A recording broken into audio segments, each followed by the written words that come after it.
Ladies and gentlemen, this is a 2003 2500 HD Seirra with an 8.1 big block. Today I had to troubleshoot this sucker.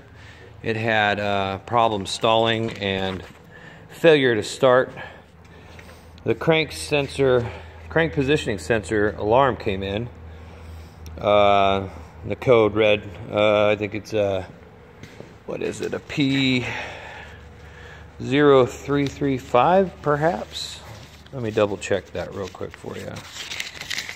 It's yeah, P0335.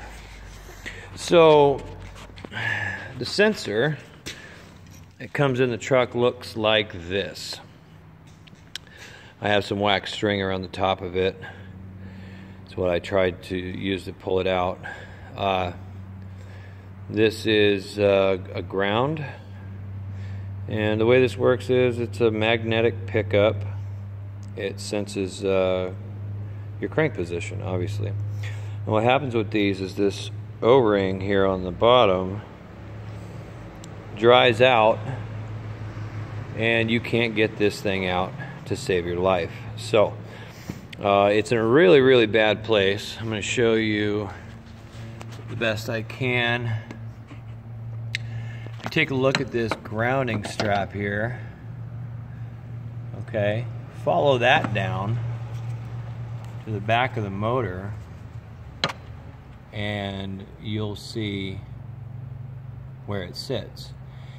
I won't be able to zoom in far enough, even with light, to show you, because that's how hard it is to find. But what I will do is scoot underneath the motor here and try to show you from the bottom. Sorry about the shaky camera business. Okay. Alright, folks, this is a real pain in the butt. Okay, now, if you are, okay, so down here we have the, the transmission. You see the bell housing there, and the oil filter, and the O2 sensor here.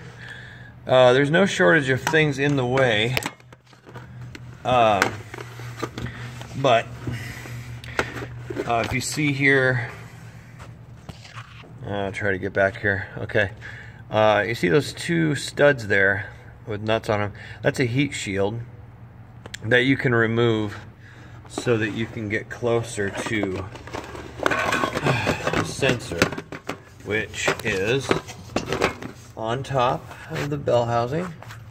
Now, you see that clip there with the electrical? Okay, so that's the head of this sensor right there. And what I did was remove the grounding bolt, which I'm sure you can see there.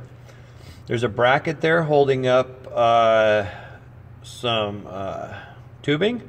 You take that nut off there and slide that bracket back so you can get your wrench on it, or your socket, however you choose to do it. And then what I did was I lassoed around the base of that thing with some baling wire, and I pulled on it from the top of the motor. That's really the only way you're going to get this thing out without doing some major work. Be careful, because this will break. This part will break, and you'll have a major repair on your hands. But if you go easy with it, you should have no problem. It took me about 2 hours to get it done, and I'm happy to say that I'm finished now. I won't be able to tell you if it fixed the problem for a while, but that's how you change out the crankshaft position sensor on a 03 GMC with an 8.1. Good luck, folks.